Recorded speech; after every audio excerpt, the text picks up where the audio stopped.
I pledge allegiance to the flag of the United States of America and to the republic for which it stands, one nation, under God, indivisible, with liberty and justice for all.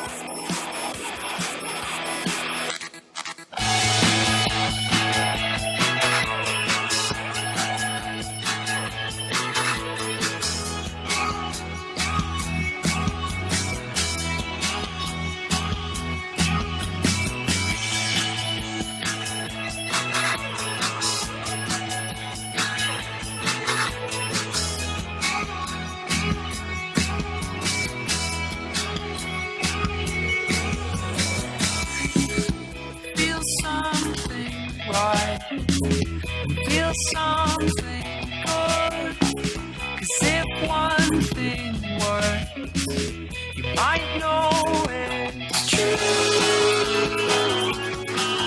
It's true.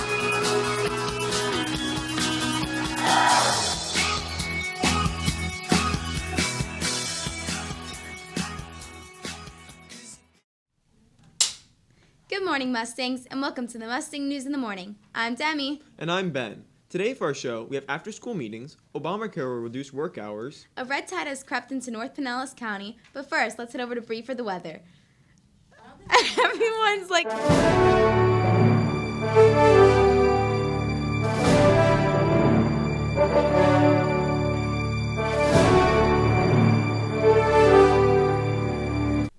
Thanks, guys. Hey, Mustangs. It is Bree reporting the weather. Today, there is a high of 80 degrees and a low of 60 degrees. The sun will be shining all day, and there's no chance of rain. The Oregon flooding has caused sinkholes and the death of a person from a tree falling. More roads are closing, and it looks like it is only getting worse. That's all for weather. Demi, any news around campus?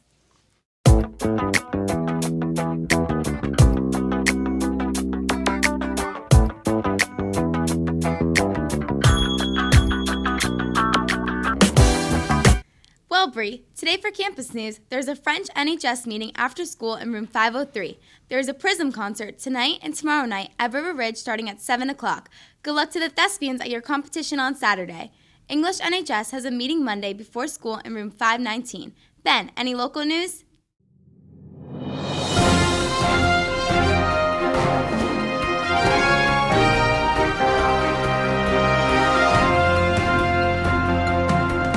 Well, Demi, the red tide that has fouled waters in Manatee and Sarasota counties has crept north into Pinellas County, killing fish in some of the bays and bayous. Wildlife officials had said Wednesday, the algae bloom slipped into lower Tampa Bay, Boca Ciega Bay, and South Pinellas Gulf beaches, said Alina Cochran, a red tide research scientist with the Florida Fish and Wildlife Conservation Commission.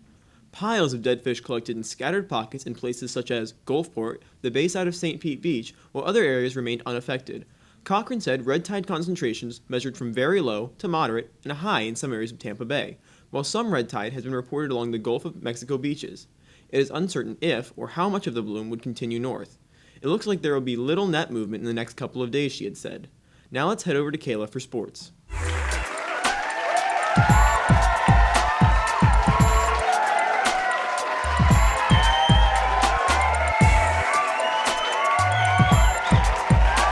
Thanks, Ben. What's up, Mustangs? It's George and I here in the sports cage. Wednesday night, our girls basketball team traveled to Shorecrest Prep and defeated them 55-46. Their next game will be Friday against Springstead starting at 6. Friday, our girls weightlifting team will be traveling to River Ridge for the River Ridge Invitational beginning at 2. And also on Friday, our boys wrestling team will travel to Palm Harbor University High School for their wrestling invitational beginning at 1. That's all for me in the sports cage. Let's look at the boys basketball win against River Ridge.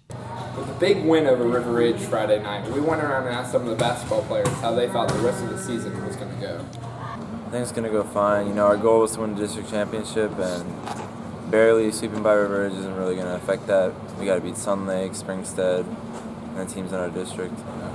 Friday with the win at River Ridge was a big win for us. It really brought us together, and I think the rest of the season will be real successful.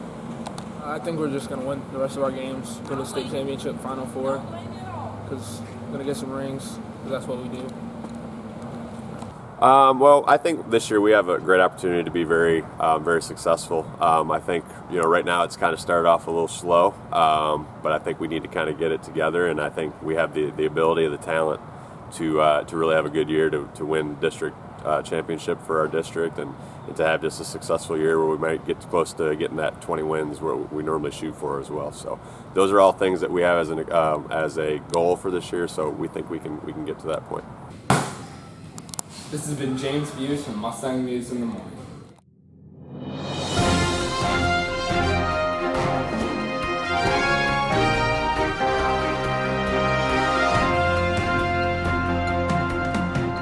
Obamacare will reduce work hours equivalent to 2 million jobs in the next decade amid a host of incentives not to work or to work less. A new Congressional Budget Office CBO report says the latest blow to President Obama's signature health insurance plan. The report estimates the Affordable Care Act, or ACA, will make labor supply shrink by 86% in 2025. This amounts to the shrinkage equivalent to approximately 2 million full-time workers. Demi, any weird news?